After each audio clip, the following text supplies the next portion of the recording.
Cześć, tu Magda Drobiazki, co cieszą. Witam Was na kanale Art Story Karolina Winkowska. Dziś zapraszam Was do tworzenia wraz ze mną. Będziemy robić sobie takie ozdobne tagi. Mam przygotowane tagi z HDF-ki, grafiki, których będę potrzebowała. Piękne grafiki. I tu mam pomniejszoną, bo nie potrzebuję dużych, więc pomniejszyłam sobie papiery, których będę używać.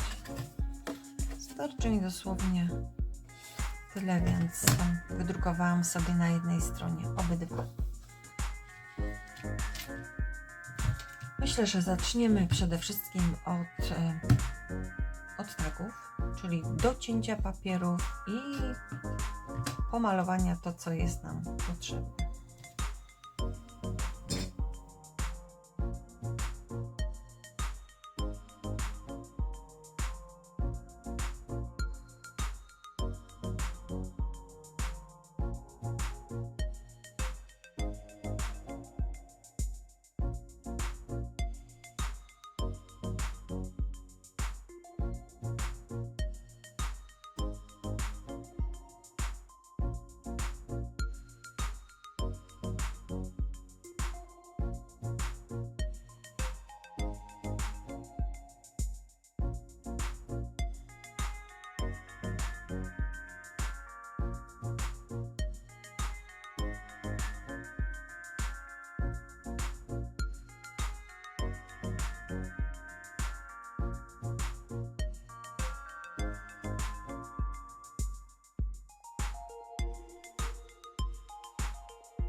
Tak się prezentuje efekt końcowy.